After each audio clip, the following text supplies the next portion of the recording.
hello again, everyone. Back in the car, you see. Second video of the day as I sit here in the parking lot. Not only did I come prepared with some books to talk about my January TBR, I also made a little list of the books I liked and disliked in 2021. So yeah, we're gonna get into it. You know, I've got some videos planned for my car right now. So exciting. Look at me planning ahead. So you know what? Yes, we're gonna get into the books I liked and the books I disliked in 2021. First, we're going to do disliked books, and these are in no particular order, and I'm going to tell you, like, I might not go into exactly what they're all about, but I'll let you know, because some of these are DNFs, some of these just weren't my favorite, and then some were just like, I'm not doing that. Definitely didn't like it. So, the first series that I didn't really like, but also DNF'd, was Red Sister, the Book of the Ancestor series by Mark Lawrence. So it took me so long to get into the first book, Red Sister. I know that I didn't really like it, but I kept going. I ended up liking the second book, which was Gray Sister, I think. But the reasons why I didn't like the first book was because it's a bunch of, you know, teenage girls in school. Now there's some magic going on, but I've said this before, I don't really like reading younger characters. And it just kind of, I don't know what it was, but I just did not like Red Sister. I also just feel like I didn't quite understand the world. It's not like it wasn't explained. I just didn't really like it. So when we got to Gray Sister, I liked it a bit more. I definitely can say that because we were no longer in the school. We were doing more. The girls were out there, and I ended up liking it. But then we got to Holy Sister, which is the third book. And I was right back to where I was with Red Sister, unfortunately. Because of the third book, you're right back in the school. Now, there's obviously more stuff happening than that, but I just could not do it anymore.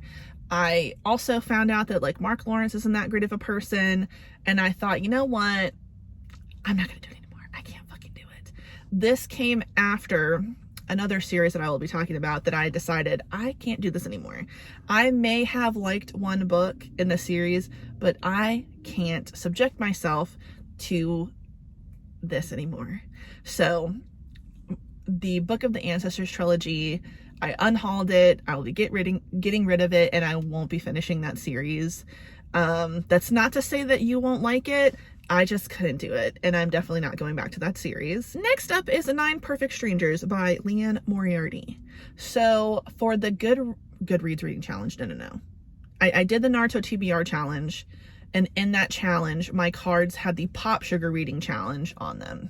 One of the prompts was a locked door mystery. I didn't know what that was, but 9 Perfect Strangers came up as a suggestion, and it was free on Hoopla for an audiobook. And I said, you know what? Let me go ahead and give it a try. I was lost. Now, technically, was a door locked?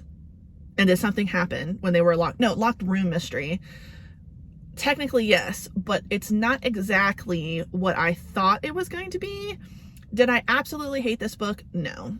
I really went into it trying not to compare it to Big Little Lies, and it is different. I feel like you really can't compare the two books, but if I had to choose which one I liked more, Big Little Lies, I prefer it to 9 Perfect Strangers. I did find it kind of funny at times, so I'm not going to say it wasn't, like, amusing, but at the end of it, I just thought, oh, well, I read that, I suppose.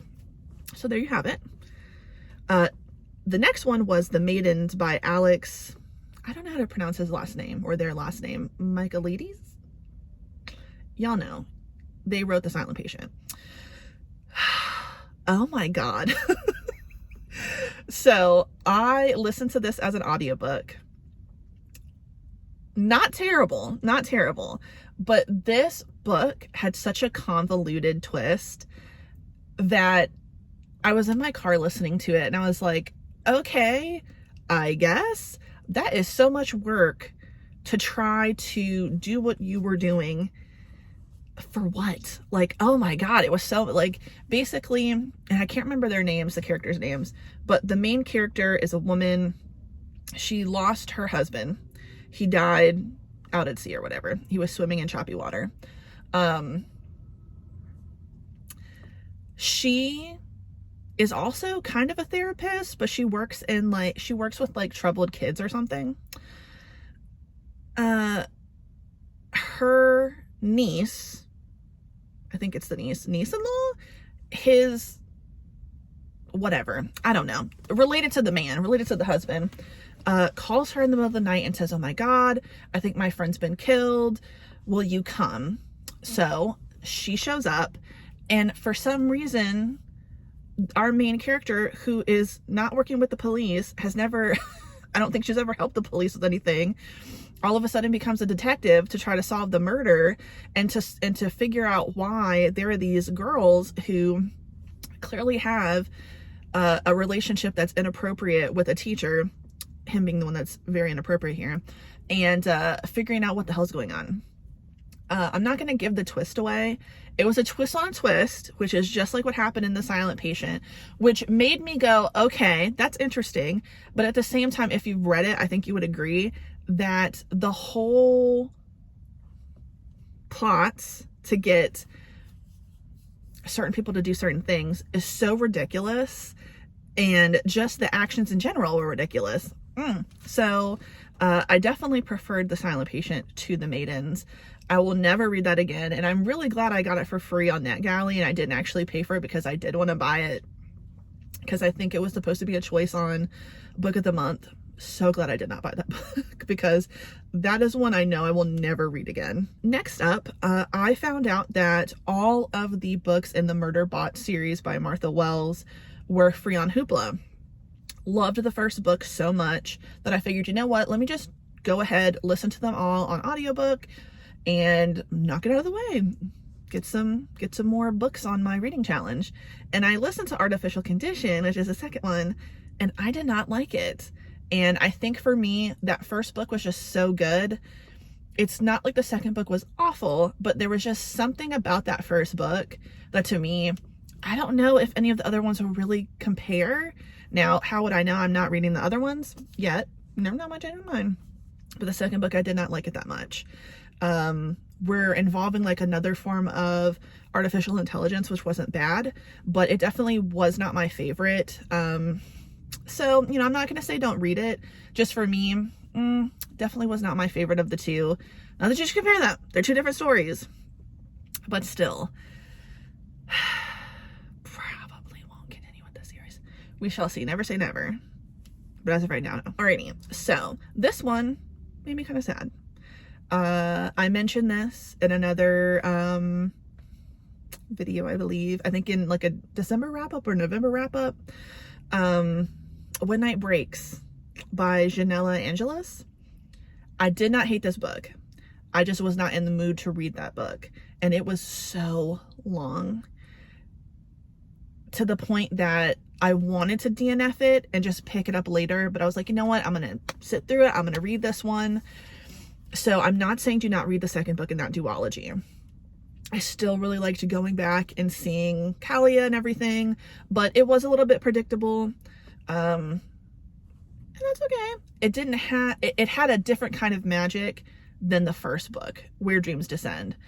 You're in a completely different world atmosphere, which not bad, but not my favorite, like I said. So that was a disappointing one, but I am going to reread that, because I'm going to reread both books hopefully this year. I always say I'm going to reread something and I don't. We will see. But that's not that I rated it like crap and I don't recommend it.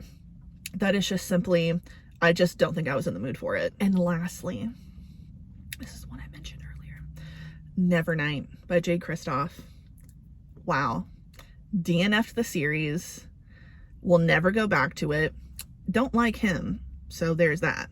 But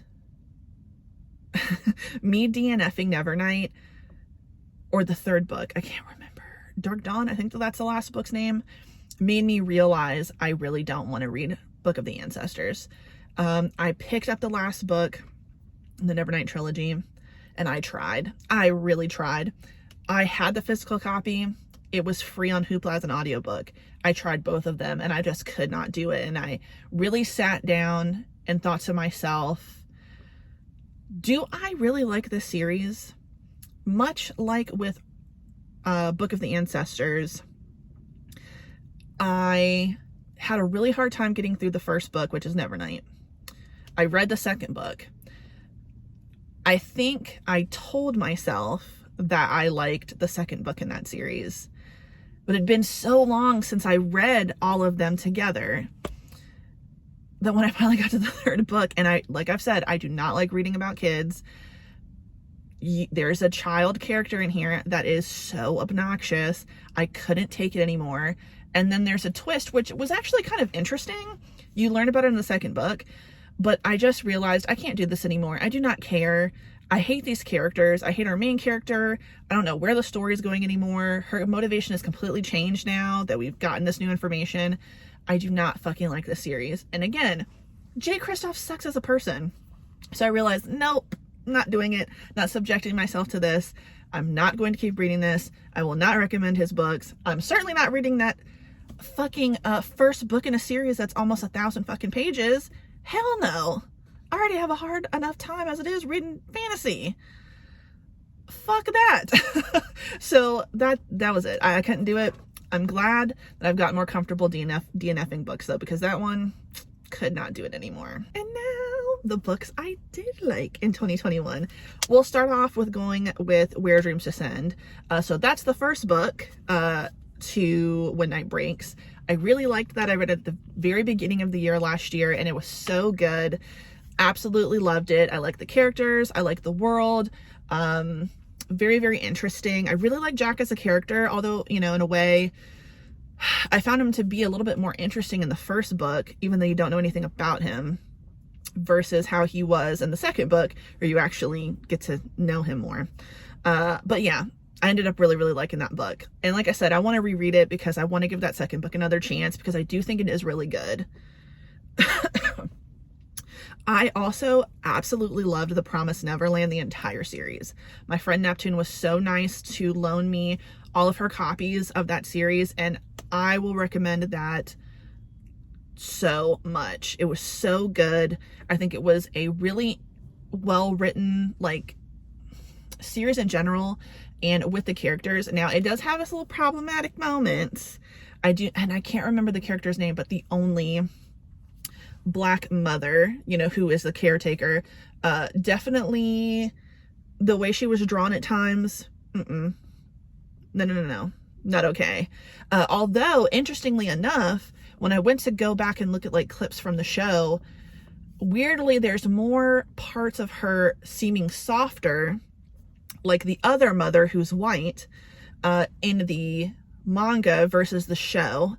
I feel like the show like heavily like drew her very stereotypically and shittily, you know, in a way that was a caricature that was offensive. She's still drawn that way in the manga. I will definitely say that. But there were still these moments where she was drawn very like soft, like every other white mom. I just felt like I should get out of the way. I definitely wanted to say that. But besides that point, which is still a very, very, very important point, the story itself, the whole thing is so interesting. I didn't watch the last season of the show, and my friend did, and then I read about it a little bit, and apparently they completely skipped an entire arc, the Goldie Pond arc in the show. Now, I don't know if that's true, but it sounds like it is, and that's horrifying because that is such an important part. So yes, really, really loved that series. So fucking good. I would recommend The Promised Neverland. Next up, a horror recommendation, Reception by Kenzie Jennings. That was so good. I heard about that book on TikTok, got it on my Kindle, devoured it. So freaking good. If you want to read something that's really gross, like body horror-esque, very brutal, very slasher, I would absolutely recommend that book. The ending, I don't know if some people would like it. Some people might, some people not. I liked it because, I'm not going to get too much into it, but the remake of Evil Dead, we can talk about it in the comments. Okay, I don't want to get into it on the video because it might give too much away, but I really liked the remake of Evil Dead because of the way they took addiction, if someone's going through withdrawals of addiction and they're possessed, they may look very similar. So you might not trust the fact that this person is suffering from being possessed because they're going through withdrawals. That's not exactly the same thing as what happens in that book, but that's what it reminded me of. So I would absolutely recommend The Reception by Kenzie Jennings. It was fantastic. A 5-star read for me. A surprise, The Cruel Prince by Holly Black. Now that, she got my ass. Okay, I knew, I was convinced I would not like that book. I was so sure I would hate it, but I challenged myself to read it. Got me. I fucking loved that book. And I read the whole series, and I really liked the whole series. I had to stop myself from buying it. I don't want to go that far. I owned the first book on my Kindle. Oh my God.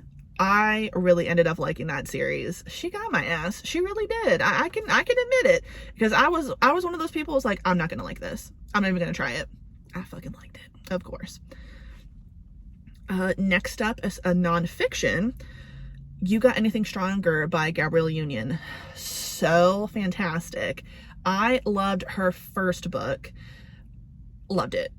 Please read it, listen to it as an audiobook if you can, because I love when the author reads the book.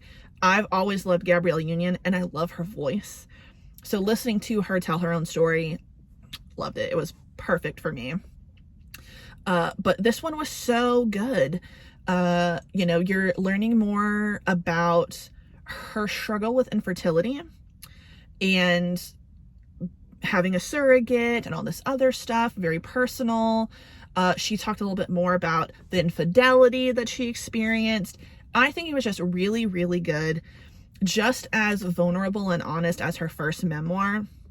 So I would absolutely recommend it. And last, another fantasy series that I absolutely loved, Jade City, The Greenbone Saga by Fonda Lee.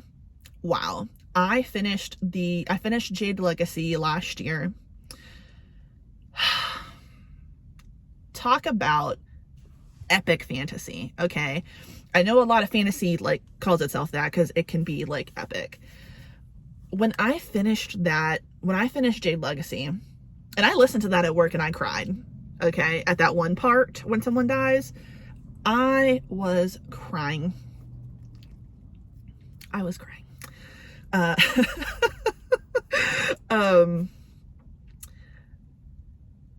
When I was done, I really sat there and realized, holy crap, we have literally read several generations of a family, okay? We meet Lon and Shay and Hilo. I don't remember exactly how old they were. I think Hilo and Shay had to be like early to mid-20s. I'm not sure how old Lon was, but we see them. We also see their father, so, okay. So we're meeting this family. Stuff happens, which is very sad, very traumatic. The political intrigue, okay, holy God. Then the second book, we're starting to see the next generation. Holy shit. And then the third book, it all comes full circle. Mata had me at the edge of my seat every book, okay? She is one of those characters that you love her and you hate her, okay? I was ready to tussle with Mata, okay, and get my ass thoroughly beat because I knew she would have beat my ass, because she had them on the ropes every day, fucking knife to their throat, okay? They were struggling. So much happened in the last book. That's another one which I would absolutely recommend listening to it as an audiobook. It was so good. Really liked the narrator, by the way. But man, this family goes through so much. And in the end, like I said, I had to sit there and realize, oh my God, like I've been with this family for so long now. This is really, to me, what it means to be epic, because this wasn't just, you know, whatever I'm trying to say. This was seeing seeing a family change drastically, a country change drastically, the politics of it all, violence. Oh, it's such a violent book. So much sad stuff happens in this, but there's also these moments of joy, and I could not recommend that series enough. So freaking good. 5 stars, 5 stars, 5 stars. I would absolutely recommend you go out and read that series. Period. Like, I can't even say more, because then I'll just start ranting. And I don't know if anybody really wants to see me doing it for that much longer, which I've been doing this whole time. You know how it is. And there you have it. Those were the books I liked and disliked in 2021. Kudos to me for doing it in my car. Yeah. So thank you for watching. What did you think about the books that I disliked and liked? Do you agree or disagree? Do you feel like you might do better DNFing books in 2022? I know that I was somebody who was going to stick beside it. I was going to keep on reading it no matter how miserable I was. No more. 2021 was the year of me breaking the chains, and I'm never going back. Okay. So are there any books that you are fighting to keep reading? I'm going to convince you to let it go. Okay. Unless it's really important to you to finish it, let it go. Let it go if you're not enjoying it. 2022 is all about enjoying the books that we're reading. And honestly, I think I read a lot. I had so many more books that I liked reading than disliked reading, that I'm really sure that in 2022, if I make a list again for the end of the year, I do not think there will be that many books that I didn't like. I'm getting a little bit better about only reading things that I really enjoy. So with that being said, thank you so much for watching. If you like the video, please like the video. If you like it, subscribe, hit the notification bell. So thank you so much. You have a good day. Goodbye.